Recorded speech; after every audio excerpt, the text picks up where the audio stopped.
listening to Oh My Omaha, the podcast, where we uncover inspiring things about our community through the stories of inspiring people who call it home. I am Dee Harrell, and this is the creator of Oh My Omaha, the blog, and the blogosphere's friendliest face herself, Kim Reiner. Hi there.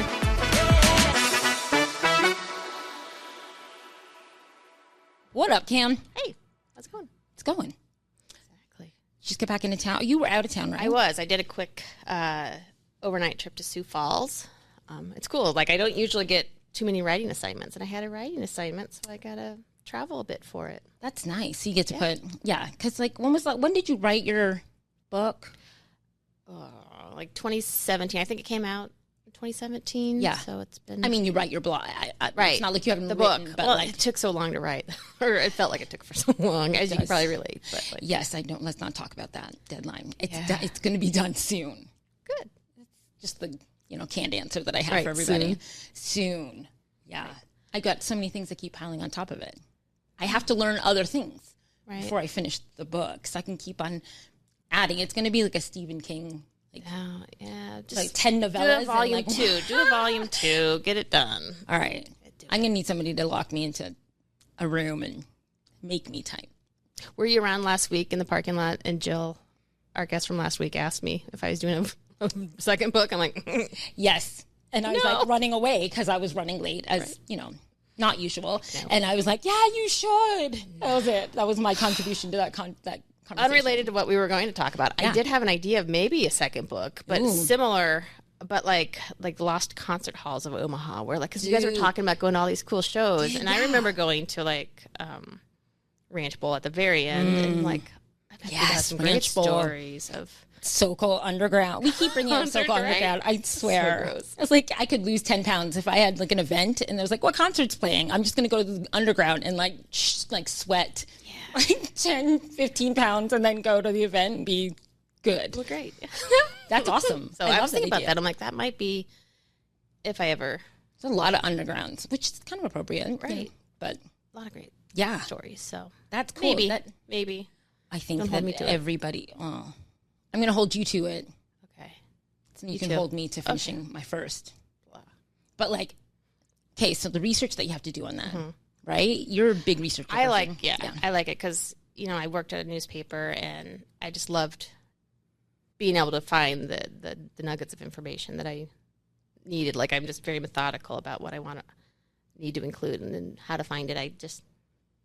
I love the research part. Yeah. And then it's just the writing that I got to sit down and tell that story. But I love research. I'm constantly adding on degrees. I've made a conscious decision not to add anymore, but I'll go down the rabbit hole of, trying to find an answer to one thing and then finding answers to 10 other things and ending up knowing everything about some black speckled pheasant in the Philippines but not the first thing that I'm actually looking for. So I like being kind of like not a pocketbook, but just being not an expert, but just knowing a lot about one little topic in a short amount of time and then moving on to the next thing. Yeah, Jeopardy learning. Yeah, Jeopardy learning. That's good. That's kind of where I've evolved to, from like scholastic accolades to Jeopardy learning.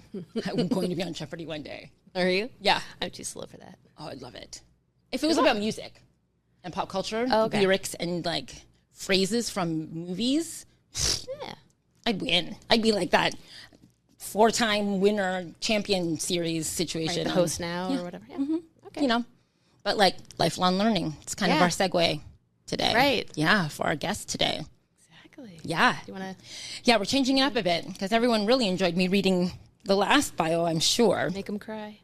Our guest today is Amanda Kaphart. She's a born and bred Nebraskan, an active member of the Omaha creative community. Currently, she is the program manager at Kiewit Luminarium and serves as a member of the National Council for Public History, the Coordinating Council for Women in History, and the American Alliance of Museums, among many, many other things. Welcome. Thank you. Before we go on to everything else, again, I must disclose, Amanda's a very dear friend of mine. Yes. I will try not to let that influence any of or derail any of the conversation. But, we had shared paths from from how we kind of meandered through the creative scene in Omaha. And we always sort of flittered around each other without actually having met. Yeah. For like a long 2 decades. time. Yeah. Really long time. And just like, it's almost like those like dreams where you can't identify the person in your dream, but you know that they're in your life. Like, honestly, that's kind of how that was. But welcome. I'm so glad you're here. Thank you so much. That was a lovely introduction. I mean, it's all you. I didn't do anything. I just read it. So. Still good. Why, thank you. You're welcome. So I was excited to have you on because I worked at a museum for a long time, but it was very established in its ways already. And I think it would be an exciting experience, maybe a little stressful, but exciting experience to be part of something from the ground up and kind of creating what it's going to become for the city, if it'll meet expectations or exceed expectations or just totally change direction. But why don't you tell listeners what Kiewit Luminarium is, what your role is there, and kind of what it's like to work there and behind the scenes? Yeah, so my title is program manager, and I have said for a long time, my average day can look like shoveling 1,000 pounds of sand, or picking up 1,000 pounds of dirt, or flying across the country to engage with an artist or a scientist, to doing an inordinate amount of paperwork and process thinking and emails. And so it really is a very complex role that takes a lot of time management and a lot of people management and a lot of expectation management on my own. Awesome. You had a third part of that question, though. So what's it like behind the scenes? Like, the gosh. staff is just super, like, I just talked to Dee, and everybody's got these wildly cool side interests and hobbies and personalities. And what's it like working there? Like, it's unbelievable. Yeah. I mean, not in any disparaging way to any other organization in town, but like, we have like one of the smartest groups of employees in the city, I think. And we're incredibly diverse. Almost everyone is either an artist or a scientist of some way, in some way, shape, or form. Even those of us who may not consider ourselves that are highly adjacent or are at least capable of communicating with artists and with scientists in a very easy way. Yeah. So it's exciting and it's tremendous, and Omaha deserves a science museum, especially Absolutely. one that engages and investigates in the processes we do. Yeah, I've been looking forward to it opening for so long, and just excited that it's almost as fun of a place to visit without my kids as it is with them, and it's like, we recommend that. Yeah. So I don't have kids, and I'm sort of always asking our staff to investigate. One of the things that I noticed early on was that I needed to spend time understanding what our exhibits did. And so I would take time in the morning when I would come in, I would spend 15 or 20 or 30 minutes very early on and sit in an exhibit. And then I would get up and walk around it, and then I would kneel at it, and then, trying to actually physically change my point of view with it so that I wasn't just getting my perspective. And that's one of the things that I appreciate the most is we have this tremendous ability to ask people to sort of shift their perspectives. And even changing your perspective, your physical perspective, makes a big difference in how you see something, how you engage with something, how you respond to something. Sometimes you see like this amazing, beautiful, hidden piece of artistry that was not the intention, but it exists simply by moving. Cool. Yeah. I love that. You are one to find the intersections of where different polarities, I guess, would meet. Yeah. You're very much like a conduit of connectedness and collaboration. Can you talk a bit about that in the sense of the reflection of what you do on a daily basis, professionally and personally, as you're that conduit, and you embody it and you embrace it and you advocate for it. And so do you want to talk? Can you talk a little bit about that? Yeah. I mean, I don't necessarily know where that comes from, right? If it's something that's just inherent in me, or if it was supported by my family. I think it is inherent in me, and also definitely supported by the people who are around me. And I think part of that is for me, being comfortable with myself, but also knowing that, you know, to your points earlier, that learning for me is a lifelong goal. It never stops. It's never going to stop. It doesn't have to be formal. It doesn't have to be informal. It really, again, depends on my perspective of the day. And there are some days where, like, I'm not getting off the couch because I need to decompress, right? And that's okay. And then there are other days where all I'm doing is consuming information. We're working on a massive project right now. And, you know, I think I've probably skimmed through at least 250 books in the last 9 months trying to just find data that leads us closer to the information that we're trying to convey. So one of the things that I really like about myself is this ability to find that intersection. I firmly believe that all things are sort of the same. At a minimum, they're interconnected.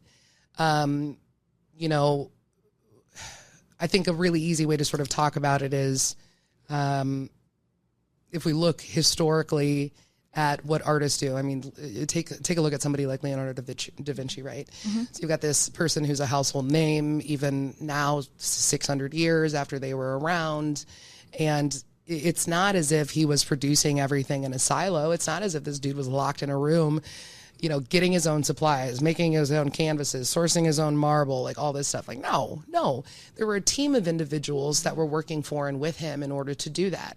He was also working with and for individuals who were paying for him to live, right? There was a thing called patronages that were happening back then. And, you know, what he had were artists who were working for him who were building new colors. They were taking rocks and minerals that were being sourced from all over the world, lapis lazuli from Afghanistan, and sourcing that and bringing that to Italy and using that to crush it down and add other chemical components, chalks and waters and oils and all sorts of things in order to come up with this particular shade of blue paint that was very expensive at the time. And so you've got this person who is viewed in, like, you know, the Renaissance man, but as an engineer, as an artist, but he's also an entrepreneur and a business owner and a chemist and working with chemists and scientists. And so that's kind of every artist up until paints were readily available. And then past that point, there are still so many artists who make their own paints right now. And if we don't see that as science, we're missing the point. Yes. If we don't listen to music, and not everyone should be doing this, right? Like things will speak to you in the mode that they do. But you know, if someone listens to music and they hear the thirds, the fifths, the sevenths, they hear that discordant sound, right? And they're recognizing that those do exist in a fractal reality. Music is math. Yep. You know, and math is science, and science is art, and art is engineering. And here we are all trying to walk this world, living with all of these beautiful, wonderful, strenuous, amazing things. Yeah. And so, you know, I like to find the connections. Yeah, absolutely. It's funny that you said, honestly, it's funny you said that. Last night we were watching this Lucid Rhythm channel. Something came up on YouTube. We're like, oh, listen to it. And we're mesmerized, like literally for 2 hours. And it's funny to think about music as math. And yet there's a really obvious connection for me in the past 2 days. I went to concert. I saw Goose in Omaha on Monday, and then went to Goose in Kansas City on Tuesday. And we're dancers, right? We dance all the time, but we make fun. Like Elaine? What's that? Like Elaine? Yeah, like Elaine. That's so I'm pretty good. I like to say, like, I'm like J-Lo on the off hours of Fly Girl J-Lo. I like it. At the club. I like it. That's what I'm gonna tell myself at least. But we're we always talk about how he will dance on the 8th or the 4th or the 8th. I'm on 16. Like I am, and it's very hard to not hear the rhythm that you have.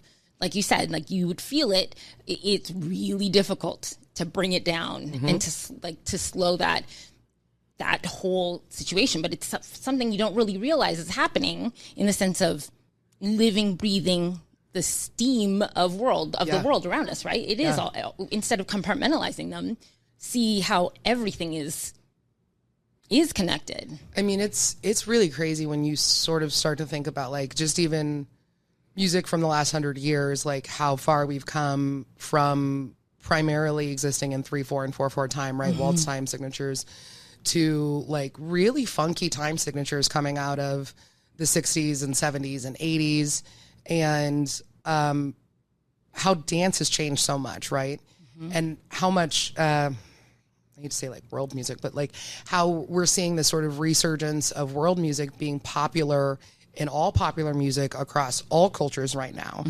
And I think that inherently is speaking to something in us where we're searching, or where we're familiar, where there's a collective subconscious about using drums as a method of communication. There was a couple years ago, the Denver Modern Art Museum had this tremendous exhibit called Dirty South. And it was I showed you a whole bunch of pictures from it.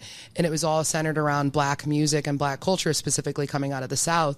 And, you know, it's interesting because as I sort of explore more world musics, I find that the ones that really I gravitate towards are the ones that mimic my heartbeat. You know, I've had the opportunity to go to a few local powwows lately, and, you know, hearing those drum circles and knowing that the point of the drumming and the rhythm of the drumming is to mimic one's heartbeat. And as it's happening, it's progressing and your heartbeat's going faster, right? Hitting that climax point.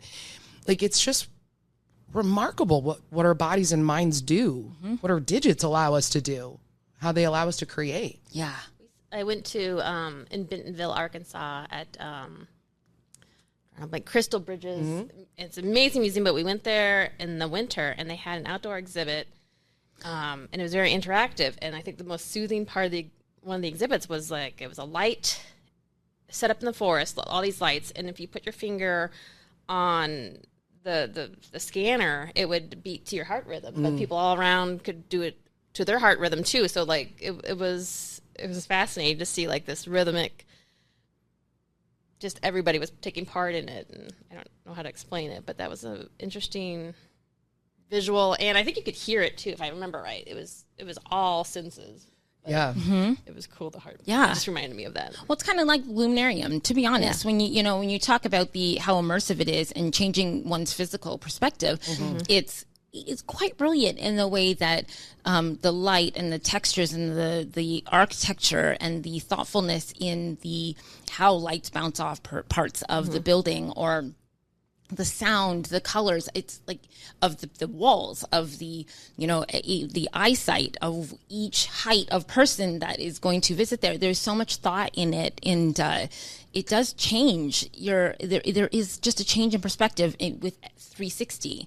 And it's a really interesting way, like a non-traditional way of learning, in the sense of put yourself in it. What do you see? What do you feel? What are you thinking right now without having even gone through the exhibits? And then all of the things that just blow your mind when you are actually doing the things that are there to like set up to learn. But it is really fascinating to just stand back, like stand in Stella and watch like everything that's happening like around. You're just in awe of kind of just the environment. And it does pull you back into a space of like, whoa, like this is cool. There's something that's very antithetical to our facility and our space that it sits in opposition to what we traditionally view museum spaces as. The history of museology is very short, like 150 years at most. I mean, sort of like as a profession, started as a hobby and then moved into profession. Like all of these sort of human studies and human curiosity, education sort of systems came up a lot around the same time, sort of 1800s, 1850s. I mean, you've got Heinrich Schliemann going over to Troy and inventing, quote unquote, archaeology. You've got museums starting in the 1820s, 1850s in Europe.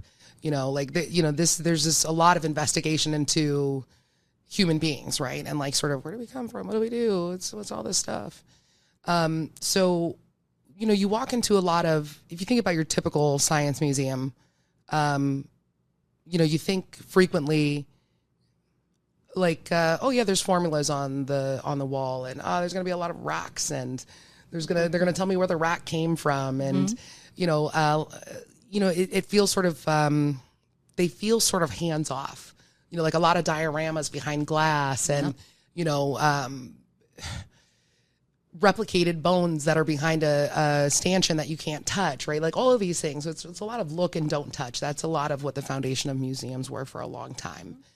I would say that in the 50s and 60s and into the 70s, we started seeing some major shifts in museum, in the field of museology. The way people were thinking about it, how we were approaching learning was changing at that same time. We started studying human beings not as cultural artifacts, but like how we actually engage in the world. In the 50s and 60s, there are a lot of studies coming out about how people engage how individuals engage within their local cultures, whether, people are gregarious or whether they're much more concerned with like social niceties and norms or what have you, right? So I think at that same time, you start to see some questions in some science museums arising that are asking us to explore in an informal way. And as we move forward, we're learning that informal learning is as valuable as traditional formal learning settings.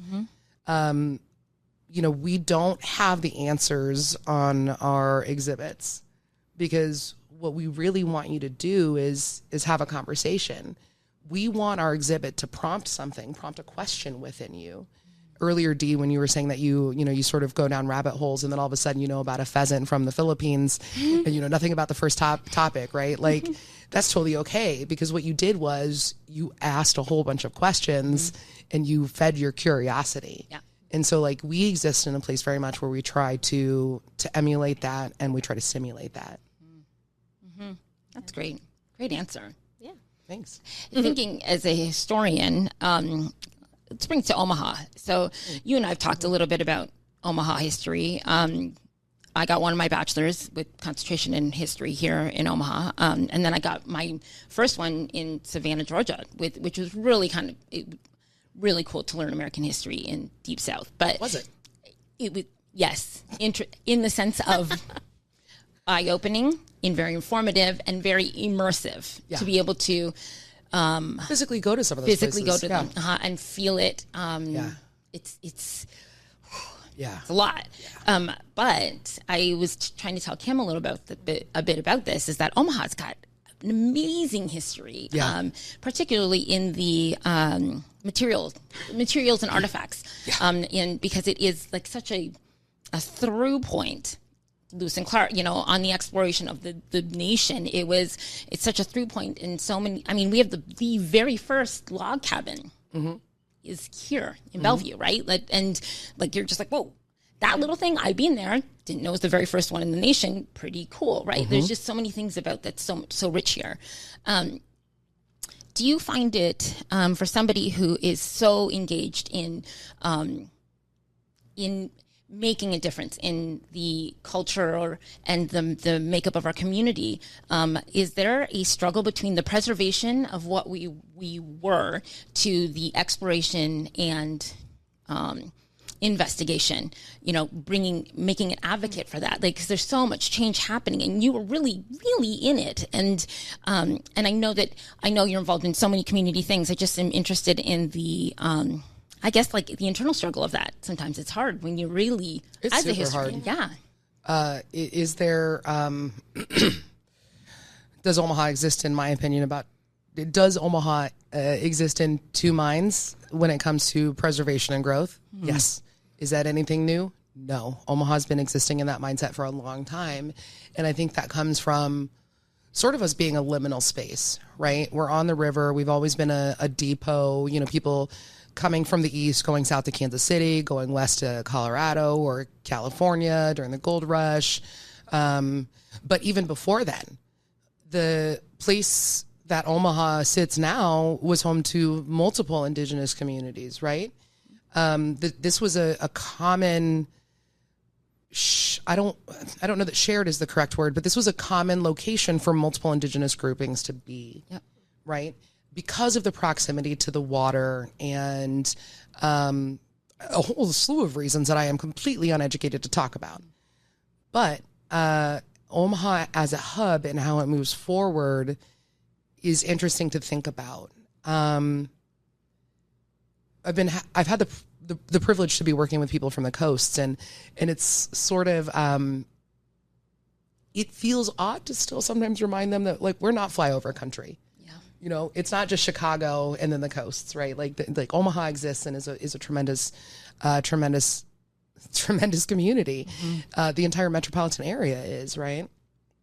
And so both sides of my family, I'm at least 5 generations deep in Omaha on both sides of my family. Awesome. Which is really interesting. So I definitely view this as my community, you know, and sometimes it's hard to watch things, buildings, places, locations that hold so much go the way of the dodo, go by the wayside. You know, earlier when you were talking about the Ranch Bowl, like I was sort of struggling not to laugh because I spent so many years there. Same with the Sokol Underground, right? Like, I mean, every Friday night was hip hop night, and like, it was dirty and gross and sweaty, and I was on stage a lot. Yeah. And, you know, like, there are these things that we grew up doing that are no longer institutionally here anymore. Like, I know we've got the Admiral, but I have not been to a show of the Admiral. But that's also my fault because I'm a certain age. And, you know, so, like, I don't know sort of what the vibe is in town at night anymore. Yeah. And, you know, I hope that for those people who are still engaged in that and the young individuals in our community, that they still have places to go and music and things and, you know, pop-up art shows. And I know that they do have that, and we have a very vibrant art community when it comes to that. And actively, many of us are trying to support our arts communities because they're incredibly important. I will say that one of the things that has come out of, you know, this sort of resurgence of devotion into the center of Omaha again, right? The resurgence of Exarban, the resurgence of the Riverfront Park system, like, those are phenomenal. And if your guests have not gone, they should go. They're beautiful. But all of that makes it feel very much more like a big city. Mm-hmm. And I think it's really important. And I think that, you know, you've got districts like the Old Market who are dedicated to keeping that air of historia and local businesses and local restaurants and local art shops, you know, and it's really important. And more Omaha neighborhoods are applying for artistic status, designated art status, which is also really important. So, you know, Omaha cares about art, and we care about beautifying our community. Mm-hmm. You know, you've got the amazing silos that just went up last year or the year before over on South 75. Sarah Rowe was a part of that. You know, that's her design. It was amazing. You've got like all of the new bus boxes that have been painted. Yes, I like those. You've got the new Omaha Library art hall going out, which is tremendous. I should know the website, but I don't. I think they just closed. Did it just close? The applications just closed. Yeah. Okay. But yes. Yeah. It was a mass call. Yeah. Massive call for local artists. And I think we're going to see more of that. There are a lot of people who really, really love this community and really, really want it to thrive in a beautiful and a beautifying way. Yeah. Absolutely. Yeah. Didn't you have a question about, well, we were talking about the history of things, and we touched upon this, like the College World Series, how changing the home affected the Old Market in downtown Omaha. Mm-hmm. Did. Yeah, it did. And I've drawn a blank on what the rest of the question was going to be, but just like the evolution of it. Yeah, the evolution of, especially of downtown. Yeah. Mm-hmm. What are your thoughts on like where it's headed? Like the Old Market still has that feel, but like, and the Riverfront is bringing a new feel to things, and Nodo, and just, I don't know, you study history and are familiar with Omaha history, and how do you think, I don't know, just how things are evolving in Omaha? What's your thoughts on, and how you would like it to continue to evolve? You know, I think that we had a lot of deconstruction in Omaha in the mid 80s, 90s, early 2000s. And I think at that sort of time, you had a lot of people recognize that we could be doing something with some of the things that were deconstructed as opposed to, doing some things with those things that were being deconstructed as opposed to just deconstructing them. So at that same time, you saw a further push westward into Sarpy County, Blair, Fremont, and you sort of saw downtown Omaha become a little bit more dilapidated as new structures were being built further out west and businesses were purchasing their own buildings instead of renting in a high-rise downtown. So it's interesting. Especially when you sort of, if we go back to Prohibition, like almost all of Little Italy is connected with these tunnels. Yep. And they were rum runner tunnels. Yeah. There's a Prohibition tour. Sorry to cut you off. There is. Yeah, the Durham does some cool trolley tours. We should do that. Anyways, go on. I apologize. So, the Old Market and 16th Street have some of those underground tunnels as well. So the Brandeis building, which was Brandeis department store for many, many years, they used to do catering for almost all the offices in the Old Market. And so they would do the catering from their kitchen, go down to the tunnels and run it over to the businesses on their appropriate floors. And, so it's interesting. So we did this big westward expansion, and I think people then realized probably in the mid 2000s that, oh wait, living downtown is cool again. And, so that desire to come back downtown sort of presented itself. And when you think about the Old Market proper, knowing that it was really a district, in the 1920s and 30s, it was a district that was fruit markets and, brothels. Right. Right. And it was completely dilapidated by the mid 60s. When a handful of individuals decided that they would reinvest in it. And that was, Vera and the Mercers, and a few other people whose names escape me, unfortunately. They opened a few law offices and a couple of architectural firms, and they opened a head shop downtown, and the Mercers were investing, and M's Pub opened, and, all of these things sort of organically came to fruition. And then, through the 80s and 90s, the market itself was stayed, but 16th Street sort of went the way of the dodo.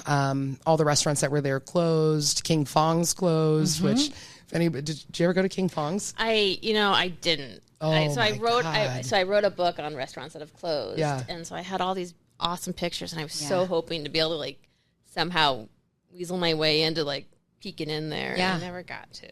I know who owns it. We'll talk. We'll talk later. I know who owns it. We'll talk later. But yeah,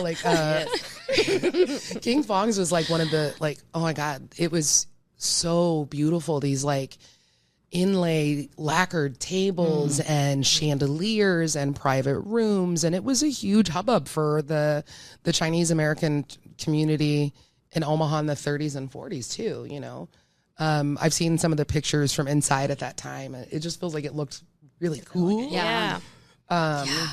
So, to see this long way around, to see the resurgence in downtown Omaha, to me feels really good. To a certain degree, how long are we going to continue to build further westward? We're going to run out of room eventually. We should be reinstituting a care for the community that we already have, the ground that we actually already, is designated to us. And to me, that looks a lot like figuring out how to put more parks in Omaha, figuring out how to incorporate more green spaces in Omaha, figuring out how to add more art to Omaha. Yeah. And if things continue the way they do from a climate perspective, which they're going to, then we need those green spaces and we need access to parks and beautification, because you don't know what inspires someone. Right? What inspires me can be vastly different than what inspires you, partly because of how we communicate with the world. Dee, like you said, I'm a facilitator. I'm a conduit. I'm a liaison. I'm a person who holds a lot of information. I refer to myself as a generalist a lot, which is a title we've gotten away from in the last 70 years. People used to be a general. You could be employed as a generalist at a business, right? Like that's the person who knew just enough about something to get you started on something anyway, right? Sort of what you were talking about earlier. And so I think it has to be someone who can sort of macro and micro view the world. But I think that's really important. So when you've got someone who's like a generalist, they can have a conversation with someone and figure out what their communication method is, right? Like if you're a physicist and that's your communication method, whether it's writing formulas or papers or doing research, there is something special and valuable about you. But how do we ensure that you can communicate with that with somebody else? How do we make sure that the language you're using is the language that someone else can hear? So, you kind of need people like me to make it work sometimes. Not all the time. Not all the time. I think all the time. Thank you. That's gracious. I mean, I love you, but it is what it is. I think all the time. There's a place. Yeah, absolutely. I did share the story of you and I reconnecting and meeting when we were at Connecco. And I was like, oh, it's so funny. Like this whole week of like not even picking up on it. I told her the ins and outs. We don't have to get all into it. But I was like, I did not pick up on that. Like when you were like, I'm so sorry. I was not open. And I was like, oh, I thought you were great. Like and it's just this whole, like, again, it goes back to the language, right? Like there's just a way that you don't realize the different perspectives we all have on the world until you make a connection with somebody, talk about that shared experience and be like, oh, cool. I did not know, but awesome. Like I didn't see it that way. It's just funny how that, you're right. How even as black and white as the science or the data may be, it still lands completely different. Right. Because everybody has a different frame of reference. I was working with one of our exhibit designers yesterday. He was like, come downstairs. I want to show you this next iteration of this exhibit. And I was like, okay, cool. So he walked me through it. And this is another one of those things I might do in my day. Go, that's a great idea.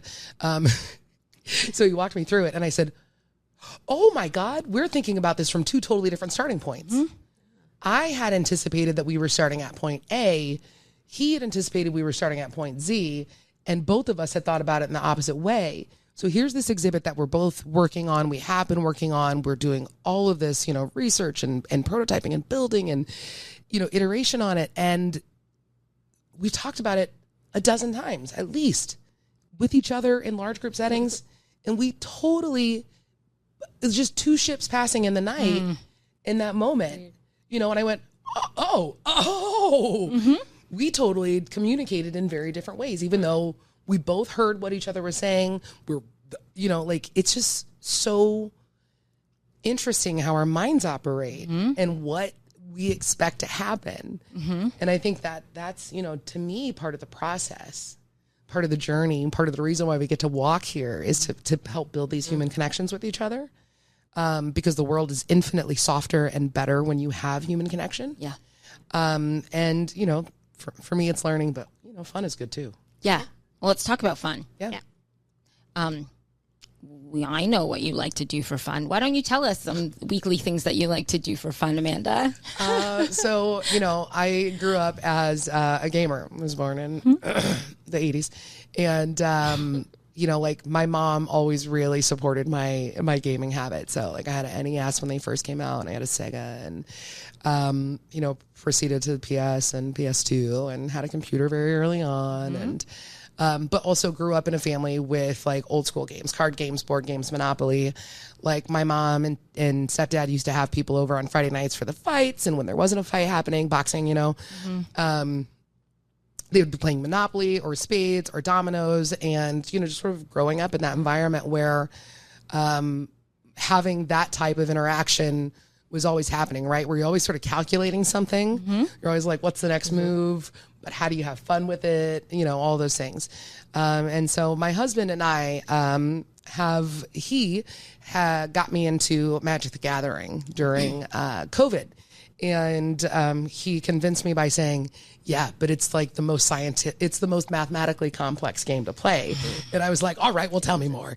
So, there's a lot of math involved in that particular game. So we play Magic the Gathering a lot. We just started, we picked up a new card game that we're sort of working our way through right now, but we also play D&D every week. So we have a big group of people that we play with, And we've been playing weekly for the last about 3 years, I think. And it's, for me, who's a real type A personality, it has been this sort of tremendous creative outlet and activator. I sort of, for many, many years, would not refer to myself as a creative individual. I think, Dee, you were probably integral in me letting go of that misconception about myself, right? Yeah.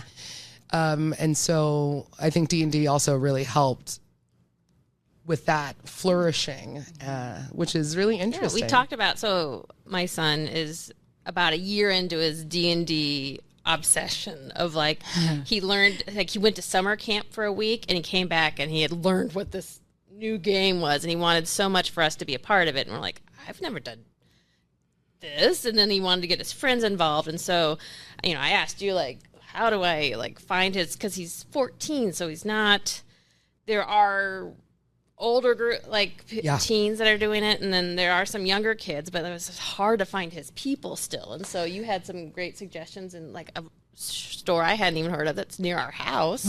Yeah. What was the name of it? So, one of the first ones that I recommended was Spielbound, which is a tremendous organization off of, I believe, 32nd and Farnham. So they're dual purpose. One is the game shop, which is a board game shop. They have actually the world's largest board game collection. I heard that. And they have a duplicate for almost every one of the board games. So if something happens to the original or the first one, they've got a backup for it. Also, potentially the best hot chocolate I've ever had in my life.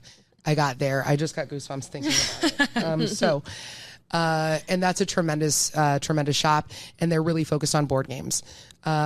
The other place that I mentioned, we've got 2 local game stores that have been around forever. Dragon Slayer, which has a lot of D&D stuff, a lot of comic books, a lot of graphic novels, which is also something I love. Get yourself some graphic novels, people. Yes. And then the third place that I mentioned was Monster Cafe, which is over on 85th, 87th and Center. And, they're one of the newer gaming stores relative to Spielbound or Dragon Slayer, but they're a very comfortable environment too, and they've got a big gaming space in the back. So Omaha has a pretty solid gaming community. Lincoln does as well. I will say that when I am out of town, I do try to visit other game stores because I think somewhere deep inside me, I think I could open a game store. Yes. It's one of those little things where it's interesting to see how other people are engaging with it. And because there's so much freedom, especially in like D&D, it really is a game for everyone and anyone. And, you can get all the source materials. I'm sure Wizards of the Coast would not like me saying this, or you cannot. So it's just like this, it's so much fun. We have such a good time. And, you can either, be very close to yourself as your character, or be very, very different from yourself as your character, which is also really interesting. Yeah. So, anytime that people are interested in gaming of any way, shape, or form, I highly recommend it, whether it's board games, card games, dice games, whatever it is, it's super video games. It's super important. All of that sort of sense, memory, perception, those dual tactile things that you're engaging in, whether it's auditory, with your fingers, with your eyes, all of that is really good for your body and your mind, especially as you get older. And that's one of the pieces of what Spielbound does, is they work really actively to talk about the benefits from gaming as we age. And so if anybody is interested, I highly recommend that you go to the Spielbound website. And we have some internationally known game testers in our local community as well, who are, loosely affiliated or affiliated with Spielbound. So Omaha has a much more robust gaming community, I think, anybody thinks. Yeah. I mean, I forgot all this stuff. I just keep talking. Love it. I was like, I love it. I just started playing. Well, playing, I use loosely. Learning Magic: The Gathering. Yeah, learning. It takes a long time. It does. I will say, for the record, I did beat Eli my second time. Straight up. Did you though, or did he let you win? Him. Nope. Straight up. Ask him. I did win. Okay. And I was like, oh, this is how I won. He's like, oh, well, you just won. Oh, cool. That was it. Which I'm sure was very anticlimactic, but whatever.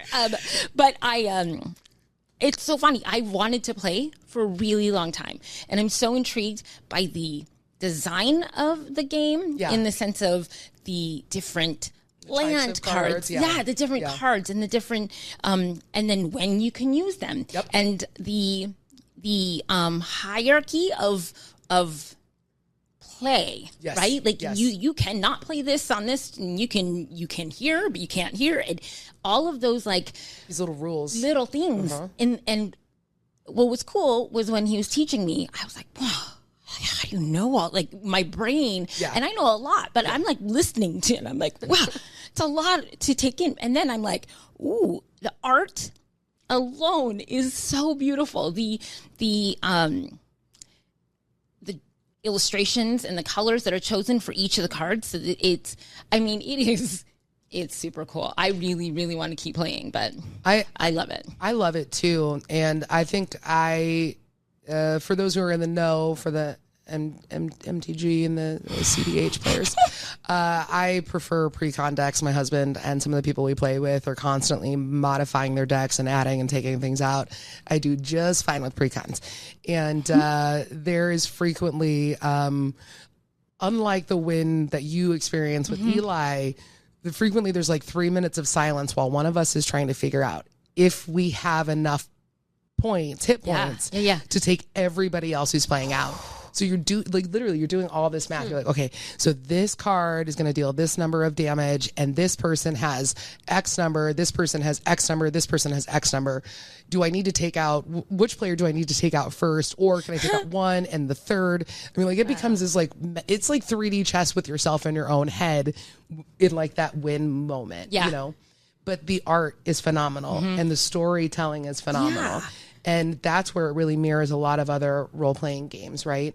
Magic is a tabletop game, but it mirrors these other role-playing games where you have these beautiful pieces of art and this beautiful lore that pairs with it, and cards that tell you to do things that don't make any sense. Yeah. So one of our frequent, we've been playing with people who've been playing for years. One of our frequent expressions is reading the card explains the card. Oh my gosh.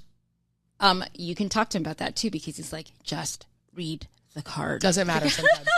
Like we have been playing in games, and like one of us who has had this deck forever will be like, oh my God, did you guys know that this card does this? That's amazing. And it's just like, oh, wow. Yeah. Reading the card explains the card. It does. It's so funny because yes, I've already heard that. Yep. Yep. Quite a bit. It's a good time though. It feels like backyard playing though. There's a moment when you're sitting there and you're just like, okay, and you're setting up your cards and you're turning them back and whatnot. And I'm just like, I feel like I'm in my backyard playing. Like there is something very sandboxy, free as well. Yeah. In the sense of, it's that weird, it's a childish mentality. And I don't mean childish in an immature way, but in a non, uninfluenced perspective of being present in that moment and figuring out how am I going to get from this corner of the backyard to that corner without getting killed or touched or water ballooned. I don't know, whatever that might be. But it is that moment of like I don't know if I can, but I'm gonna try. Whatever. But it's almost really like an existence of like pure carefree whimsy. Yes. And that's something that, like, I think most of us as adults, even as juveniles, I think we start to step out of it as we move from juvenility into adolescence, and preteen. I think, we start to really be concerned with what other people think of us and how we behave in public and what we do and what we wear and what we eat and how we smell and all of these things, right? Like all of these things start to take precedence over walking through life. Yeah. And man, it's hard to fight back from that. It's hard to pull back from that. Yeah. That's why it's so important, to spend time being present, but also playing. Yeah. And to give yourself permission to play. Right. As an adult. Yeah. Yeah. Which is why, we really say at the Luminarium, like it's 5 to 105. Right. Yeah. Because adults should absolutely be playing and be comfortable playing because we deserve it. Yeah. We earned it. Right. Like I tell people all the time, I'm like, eat dessert first. You're an adult. You can do whatever you want. Yeah. You don't have to eat the vegetables first. Eat the chocolate cookie first. Right. And then go have dinner. Yeah, like when I went to Sioux Falls with my son, we went to their science center up there, and I was trying to get him to be all goofy. I'm like, let's get a picture. They have like a cool little mural where it just plays with your perspective. And I'm like, you want to get a picture in there? And he's just like, I'm like, well, you want to take mine? And he's just like, Mom. And I'm like, yeah, it's funny. It's fun. It is fun. Yeah. You know what I did with my kids is, in which they have now carried on, which I love. And it was forced. I'm not going to lie. I did force them when they were little. But wherever we traveled, if there was a mannequin, a statue, or some like animated poster, I've made them either both or one pose in front, like mimic the pose. The sculpture Sculptures. stuff. Yeah. So fast forward, Parker goes to Rome when she was in high school with her art class, and she was like sharing pictures with me the whole time. I was like, cool. She came back and she shared this surprise album with me. She went around Rome and mimicked all of the sculptures that she came in contact with, like to the point of like, I can't remember the name of it, but it's got like the fabric kind of blowing across her head. She took her jacket and made it like go in the Ecstasy of St. Teresa? Yes. She was like to the T, like posing, and I didn't ask. I was like, oh, I love it. And like Bodhi will do the same thing. Your kids are great though. Oh my gosh, I love it. So a little bit of coercion and forcedness when they're little. I got Hurrdat to do it when he was younger, and I think it's just now the age. He'll come back around. He will come back around. Yeah. Right now, I'm just embarrassed by things, but like, we had some great ones at the Durham Museum. Yeah, posing with statues there. So. I love it. Yeah. I love it. It's so good. All right, this has been awesome. I know we're running out of time, but you actually touched on what inspires. Like you said to Kim, you said that what inspires you is completely different to what inspires her or myself, right? Yeah. So I'll let you ask. So where do you find inspiration in Omaha? Everywhere. Driving through North Omaha and seeing the spot where my grandparents' house used to be, and hitting 42nd Street, heading south on the interstate and smelling South Omaha. And, like being in a park downtown or sitting on a planter in the old market and remembering that I've been doing that for 25 years and people have been doing it for way longer than I have and will continue to do it after I'm done. Thinking about the Orpheum and all the shows that I've seen there that have been, traveled the world, thinking about being at the Joslin and sitting in front of their pieces for hours, thinking about the Durham and how connected it is to our community and about all the cool artifacts I have in the basement that nobody knows about. Yeah, I still want to go see that. I've heard their vault is just amazing. I had a curatorial internship there years ago, really? And I worked doing preservation specifically for the Exarban ball gown collection. Oh, cool. It was very cool. And, this community is really vibrant. If you open your eyes and remember that it's vibrant. There are things everywhere in this town that should be inspirational, and that are inspirational. I mean, it really doesn't take much for me to find inspiration, which I suppose is good or it's bad. I don't know. But I find a lot of beauty in things. And I think beauty is what inspires me to want to be better and to want to give back to our community. And beauty is entirely in the eye of the beholder, right? I'm a fan of art for art's sake, because sometimes something pretty or cool or shocking is just great. Not everything has to be infused with meaning. Sometimes something just is, and that's okay. So yeah, I really pull it from all over the place. Yeah. Awesome. Yeah. It's a great answer. Thank you. Thank you so much for coming on the show. Well, thank you for having me. Is there anything else that you want to talk about that we haven't touched on? No. I mean, we talked about like a lot of things. I'm sure there is, but we didn't get to talk. We'll have to do a part 2. We didn't get to talk about some of the quote unquote literal underground things of Omaha. Yeah. Bar stuff. I feel like we could, I feel Yeah. like when you were talking about the underground, I was like, oh my God. And then underneath the 49er, there used to be all these bullet holes from when Prohibition was happening. Yep. Like, but we'll never see those again because CVS. Yeah. So, but that's CVS. okay. Right. Honestly, you know what? We'll do a part 2. Yeah. And you will contribute to your second book. Oh, there we go. We're bringing it all back. I love it. I'm going to put it on Kim to finish her second book instead of my first. Awesome, Amanda. Thank you so much. Thank you. Cool.